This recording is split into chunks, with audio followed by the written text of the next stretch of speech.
చేవెళ్లగడ్డపై గులాబీ జెండా ఎగరడం ఖాయమన్నారు కాసాని జ్ఞానేశ్వర్. రంగారెడ్డి జిల్లాలో బీఆర్ఎస్ కు పోటీనే లేదన్నారు. గతంలో తాను చేసిన అభివృద్ది పనులే బీఆర్ఎస్ ను భారీ మెజార్టీతో గెలిపిస్తుందంటున్న కాసాని జ్ఞానేశ్వర్ తో మా bureau chief Narender face to face. Chevella BRS అభ్యర్థి కాసాని జ్ఞానేశ్వర్ గారు ఉన్నారు. ప్రస్తుతం మీటింగ్ కూడా జరుగుతోంది. దీనికి సంబంధించినటువంటి వివరాలు అక్కడ కాంగ్రెస్ కావచ్చు, అదేవిధంగా బీజేపీ అభ్యర్థుల మీద ఏ రకంగా తలబడబోతున్నారనే విషయం కూడా మనం తెలుసుకుందాం. జ్ఞానేశ్వర్ గారు, ఎట్లా మీరు అభ్యర్థుల ఖరారు అయిన తర్వాత ప్రచారం ఎట్లా కొనసాగిస్తున్నారు? ఎట్లాంటి పరిస్థితులు ఉన్నాయి మీకు? చాలా బ్రహ్మాండంగా ఉంది, చాలా మంచిగా జరుగుతుంది. ఎందుకంటే 18 తారీఖు నామినేషన్ వేయడం జరుగుతుంది. అక్కడ నుండి కరెక్ట్ 25 రోజులు ఉంటుంది. మనకు చాలా బాగా బ్రహ్మాండంగా ఉంటుంది. చేవెళ్ళ పార్లమెంటే కాకుండా ఉమ్మడి రంగారెడ్డి నేను జిల్లా పరిషత్ చైర్మన్గా చేసిన. ఉపాధ్యాయ వర్గాన్ని కానీ, అగ్రికల్చర్లో కానీ, అదేవిధంగా స్కూల్స్ కానీ అన్ని మౌలిక సదుపాయాలు మా హయాంలో చాలా జరిగినాయి. నాకు పూర్తి విశ్వాసం ఉంది. నా పేరు ప్రకటించిన నుండి ఉపాధ్యాయ లోకము ప్రతి ఒక్కరు టెలిఫోన్ చేసి మనం ఆశీర్వదించడం జరుగుతుంది. కనుక తప్పకుండా చేవెళ్లగడ్డ మీద బీఆర్ఎస్ జెండా ఎగురుతుంది. కాసాని జ్ఞానేశ్వర్ గెలువబోతుంది. అంటే 2 అసెంబ్లీలు పట్టణ స్థాయిలో అర్బన్ ఏరియాలో ఉంటాయి, మిగతా అన్ని కూడా రూరల్ ఉన్నాయి. మీరు ఎట్లా కలుపుకొని పోతున్నారు? ఎట్లా ప్రచారాన్ని ముందుకు తీసుకెళ్లే అవకాశం ఉంది?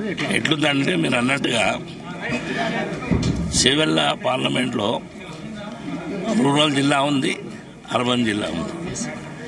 అర్బన్లో ఉన్నటువంటి 3 ప్రాంతాలు శేర్లింగంపల్లి కానీ, మహేశ్వరం కానీ, రాజేందర్ కానీ, చేవెళ్ళ కానీ దాదాపు 80% టోటల్ ఇక్కడ ఉంటాయి. 3 ఎమ్మెల్యే కాన్స్టిట్యూన్సీలో పరిగ్ కానీ, వికారాబాద్ కానీ, తాండూరు కానీ. మీరు మళ్ళీ చెప్తున్నాను, ఉమ్మడి రంగారెడ్డి జిల్లా లోపల నేను అదేగా పోతున్నాను. రంగారెడ్డి జిల్లాలో ఒకప్పుడు జడ్పీ చైర్మన్ గా పనిచేశారు కాబట్టి మీకు ఏ రకంగా కలిసి వచ్చే అవకాశం? చాలా బ్రహ్మాండంగా కలిసి వస్తుంది. చాలా మంచి జరుగుతుంది, చాలా మంచిగా కలిసి వస్తుంది. ప్రతి ఒక్క వ్యక్తి నాకు సంబంధాలు ఉన్నాయి.